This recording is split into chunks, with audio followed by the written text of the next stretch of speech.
ప్రపంచ చరిత్రలో కొన్ని దినాలు చాలా ప్రత్యేకమైనవి. 1947 ఆగస్టు 15వ తారీఖు భారతదేశానికి స్వతంత్రం వచ్చిన రోజు. దాని తర్వాత సంవత్సరానికి 1948 మే నెల 14వ తారీఖు ఇజ్రాయేల్ దేశానికి స్వతంత్రం వచ్చినటువంటి రోజు. ఇలా ప్రపంచ చరిత్రలో ఒక్కొక్క సంవత్సరం ఒక్కొక్క తేదీ ఒక ప్రత్యేకమైనటువంటి తేదీ. ఓ అద్భుతం ఏంటంటే, ప్రపంచ క్రైస్తవ చరిత్రలో ఈ దినం ఓ ప్రత్యేకమైన దినం. ఏ దినానికి లేనంత ప్రత్యేకత ఓ రకంగా ఈ దినానికి ఉంది. డిసెంబర్ 25 ప్రత్యేకత ఏంటి? అడగాల్సిన అవసరంలా, చిన్నపిల్లని అడిగినా ఇట్టే టకమని చెప్తారు. క్రీస్తు శకం 30వ సంవత్సరం ఏప్రిల్ నెల 5వ తారీఖు యేసుక్రీస్తు వారు పునరుద్ధానుడై పరలోకానికి ఆరోహణమే ఏప్రిల్ నెల 5వ తారీఖు యేసుక్రీస్తు వారు సమాధి గుండెను చీల్చుకొని పునరుద్ధానుడై తిరిగి లేచిన దినం. ప్రభువారు తిరిగి లేచిన తర్వాత 40 రోజుల పాటు ఆత్మస్వరూపిగా తనను తాను కనపరుచుకుంటూ తన పునరుద్ధానపు శరీరాన్ని ప్రజలకు చూపిస్తూ 40 రోజుల పాటు ప్రభువారు భూమి మీద సంచరించారు. ఆ 40 రోజులు సంచరించిన తర్వాత ఒలీవల కొండ మీద నుండి యేసు ప్రభువారు పరలోకానికి ఆరోహణమే వెళ్తూ, శిష్యులారా, నేను వెళ్ళిన తర్వాత వేరొక ఆదరణకర్తను మీ మధ్యలోకి నేను పంపిస్తా, వేరొక ఆదరణకర్తను నేను మీ మధ్యలోకి పంపిస్తా. ఆయన మిమ్మల్ని సర్వసత్యంలోకి నడిపిస్తారు. మీరు యెరూషలేములో నుండి ఎక్కడికి బయటకు వెళ్లకుండా తండ్రి వలన చేయబడిన వాగ్దానం మీరు స్వతంత్రించుకున్నట్లుగా ఆ మేడగది మీదే కనిపెట్టి ప్రార్థన చేయండి అని శిష్యులతో చెప్తే, ఆ 12 మంది 120 మంది అయ్యారు. 120 మంది పురుషులు, అనేక మంది స్త్రీలు ఆ మేడగది మీద దైవ సన్నిధిలో ప్రార్థన చేస్తున్నారు. 1 రోజు అయిపోయింది, 2 రోజులు అయిపోయింది, 3 రోజులు అయిపోయింది, 5 రోజులు అయిపోయింది, 7 రోజులు అయిపోయింది. సరిగ్గా 10వ రోజు ఇజ్రాయేల్ దేశంలో మహా గొప్ప పండుగ. ఆ పండుగను బైబిల్లో రకరకాల పేర్లతో పిలుస్తారు. కోతకాల పండుగని, వారముల పండుగని, గ్రీకు భాషలో పెంతుకోస్తు పండుగని, హిబ్రూ భాషలో సావోత్ సావోత్ అనే పండుగగా ఆ ఇశ్రాయేలు దేశంలో మహా గొప్ప పండుగ జరుగుతుంది. చరిత్రలో ప్రత్యేకంగా బైబిల్లో రాయబడిన మాట ఏంటంటే, ఆకాశము క్రింద సకల దేశాలకు ఇశ్రాయేలీలు చెదిరిపోయారు. చెదిరిపోయిన యావత్ ఇశ్రాయేలు ప్రజలలో పురుషులు కుటుంబాలతో సహా యెరూషలేము పట్టణానికి చేరారు. సరిగ్గా యేసుక్రీస్తు వారు పునరుద్ధానుడైన 50 రోజుల తర్వాత, అనగా క్రీస్తు శకం 30వ సంవత్సరం మే నెల ఇదే రోజు, మే నెల 24వ తారీఖు మేడగది మీదకి పరిశుద్ధాత్మ దేవుడు దిగి వచ్చినటువంటి రోజు ఇది. Praise the lord. వాగ్దానము చేయబడిన ఆత్మ మేడగది మీదకి. విచిత్రం చూడండి, యెరూషలేములో పండగ జరుగుతుంది. పండగ జరుగుతున్న స్థలాలకు పరిశుద్ధాత్మ దేవుడు దిగిరాల. యెరూషలేములో మహా గొప్ప దేవాలయం ఉంది. దాన్నే సొలొమోను దేవాలయం అంటారు, హేరోదు దేవాలయం అంటారు, యెహెజ్కేలు దేవాలయం అంటారు. అంత గొప్ప దేవాలయం యెరూషలేములో ఉన్న దేవాలయంలోకి పరిశుద్ధాత్మ దేవుడు దిగిరాల. విచిత్రం, మేడగది మీద ప్రార్థన చేస్తున్న ఆ ప్రార్థనా పరుల మీదకి పరిశుద్ధాత్మ దేవుడు దిగి వచ్చాడు. ఆమేన్. ఇది ప్రపంచ క్రైస్తవ చరిత్రలో ఈ దినం యొక్క ప్రత్యేకత. ఏంటా ప్రత్యేకత? ఈ దినం పరిశుద్ధాత్మ దేవుడు దిగి వచ్చిన దినం.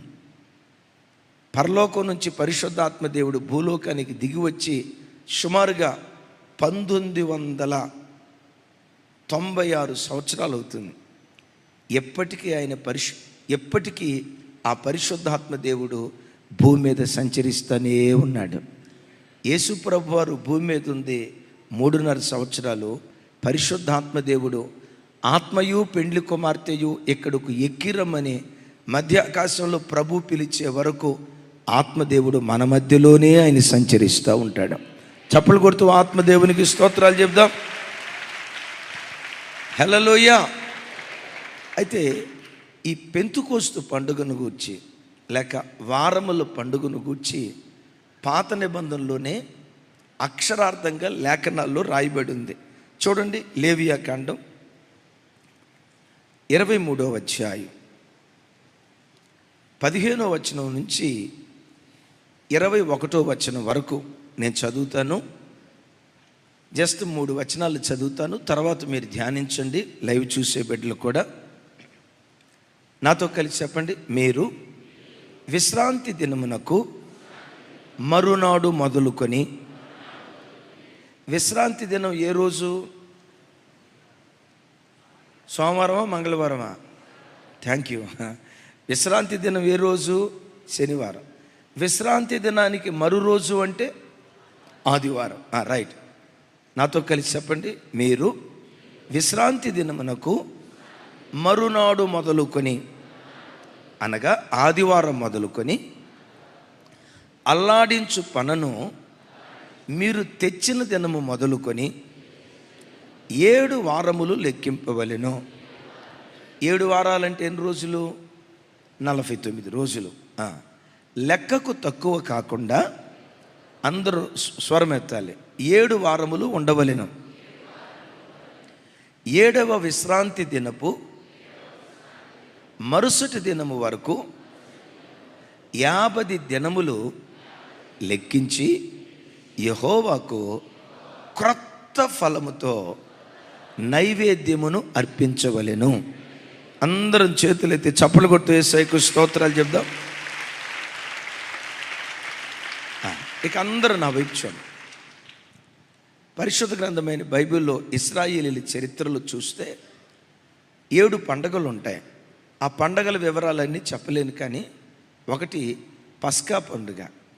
పస్కా పండుగ దేనికి సాదృశ్యమయ్యి అంటే యేసుక్రీస్తు వారి సిలువ బలియాగానికి సాదృశ్యం. రెండవది పులియని రొట్టెల పండుగ. యేసుక్రీస్తు వారు 3 రోజుల పాటు సమాధిలో ఉన్నారు కదా, ఆయన శరీరం పులియలేదు, కుళ్ళు పట్టలేదు. యేసుక్రీస్తు ఏ పాపము లేని దేవుడు అని పులియని రొట్టెల పండుగ మనకు పాఠం నేర్పుతుంది. పులియని రొట్టెల పండుగ తర్వాత వచ్చే 3వ పండుగ ఏదంటే ప్రథమ ఫలముల పండుగ. అనండి, ప్రథమ ఫలముల పండుగ యేసుక్రీస్తు వారి పునరుద్ధానానికి గుర్తు. ఎలా? మృతుల పునరుద్ధానములో నుండి ప్రథమ ఫలముగా యేసుక్రీస్తు వారు లేచారు. మృతుల పునరుద్ధానం ఆదాము కాలం మొదలుకొని నేటి వరకు మరణాన్ని జయించి లేచిన ఏకైక దేవుడు. మరో మాటలో చెప్పాలంటే పునరుత్థానమైన మొట్టమొదటి వ్యక్తి యేసుక్రీస్తు వారు. అందుకని యేసుక్రీస్తు వారిని ప్రథమ ఫలము అని పిలుస్తారు.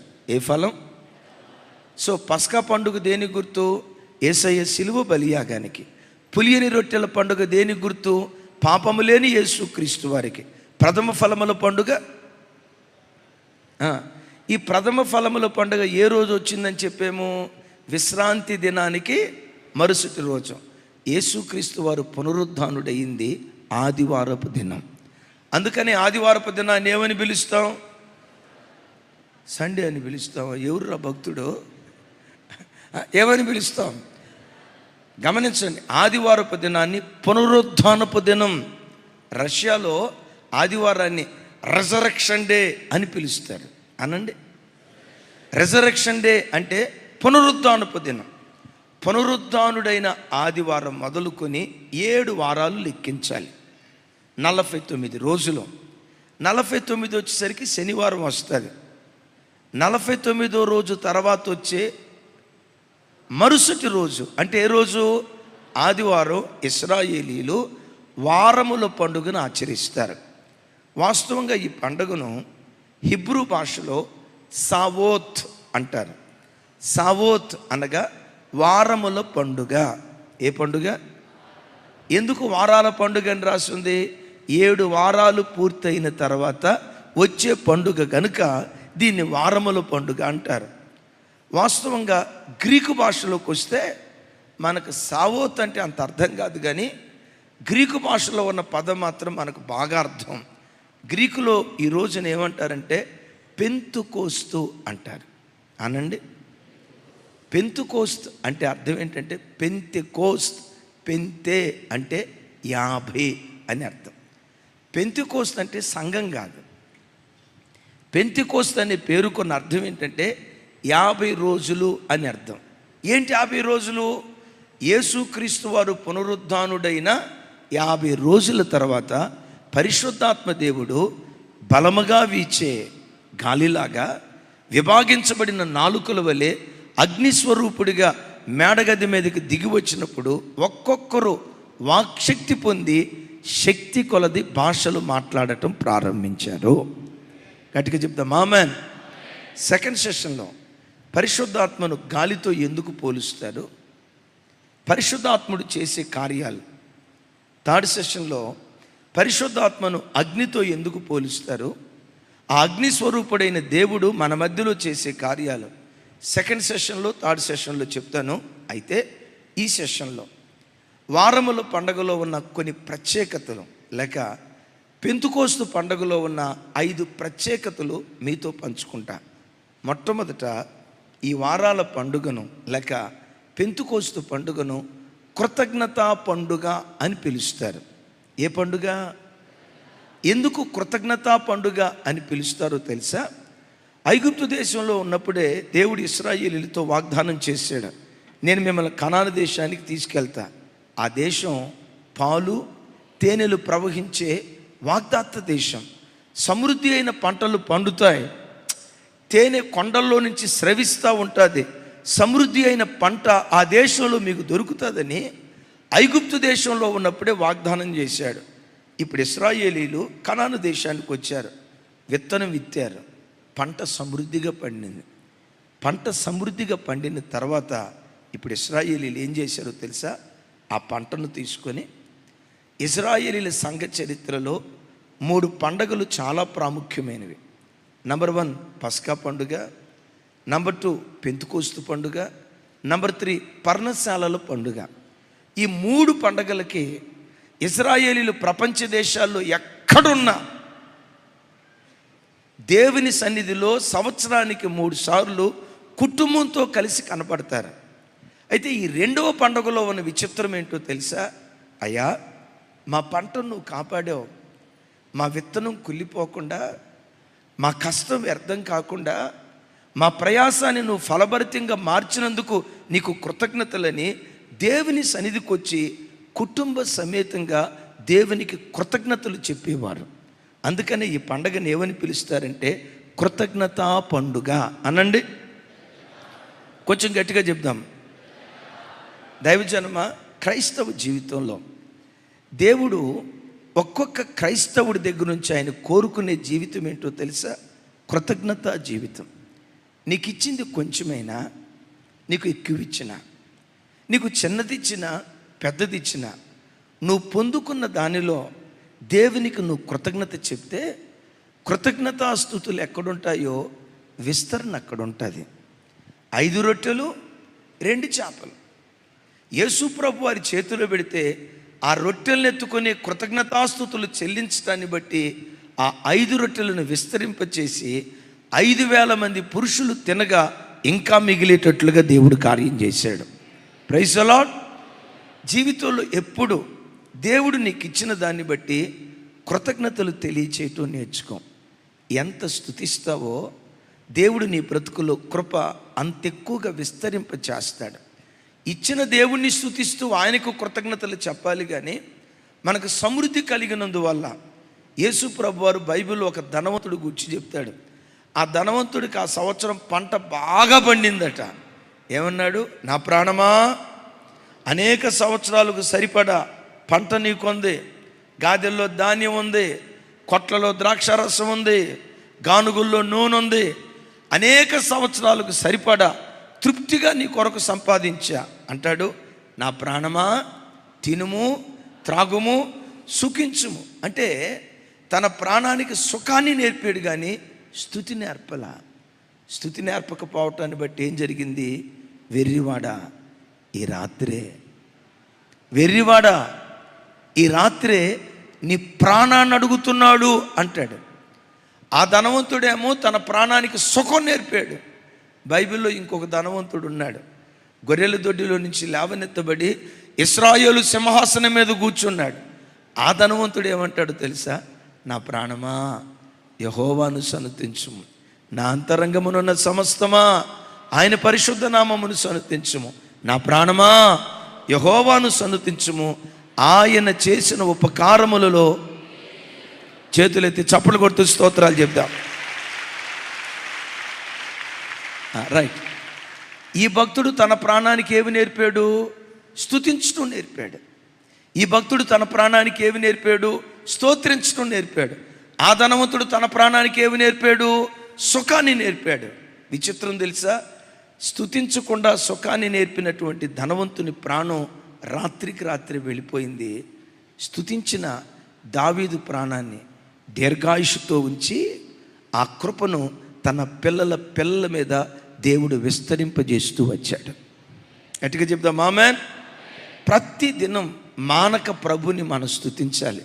దేవుడిచ్చిన ప్రతి ఈవిని బట్టి దేవుని స్తుతించాలి. ఈ కృపగల దేవుడు నీ దగ్గర నుంచి నా దగ్గర నుంచి ఆయన కోరుకునే అర్పణలో మొట్టమొదటిది కృతజ్ఞతాస్తుతి. ఎందుకు దేవుని స్తుతించాలి? నేను సజీవునిగా బ్రతికించినందుకు దేవుని స్తుతించాలి. ప్రతి దినం సెకండ్కి వచ్చి 2 చనిపోతున్నారు. ఆ 2లో నువ్వు లేనందుకు దేవుని స్తుతించాలి. ప్రతి దినం నిమిషానికి వచ్చి 120 మంది చనిపోతున్నారు. ఆ 120 మందిలో నువ్వు లేనందుకు దేవుని స్తుతించాలి. ప్రతిదినం గంటకొచ్చి 7200 మంది చనిపోతున్నారు. ఆ 7200 మందిలో నీ పిల్లలు లేనందుకు, నీ భర్త లేనందుకు, నీ భార్య లేనందుకు, ఆ 7200 మందిలో నీ కుటుంబ సభ్యులు లేనందుకు, నీవు లేనందుకు దేవుని స్తుతించాలి. ఒక్క రోజుకొచ్చి 172,800 మంది చనిపోతున్నారు. ఇంచుమించు సోరారం కాలనీ 2 లక్షలట. అంటే ఒక్క రోజుకొచ్చి సోరారం కాలనీ ఖాళీ అయిపోతుంది.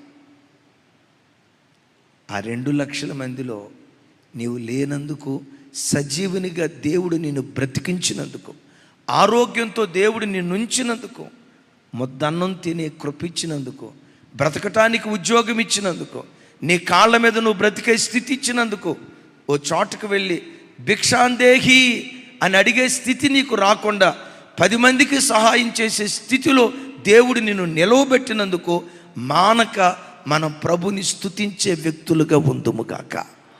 అందరం చేతులెత్తి, 2 చేతులెత్తి అల్లాడిస్తూ ప్రభువారికి స్తోత్రాలు చెప్దాం.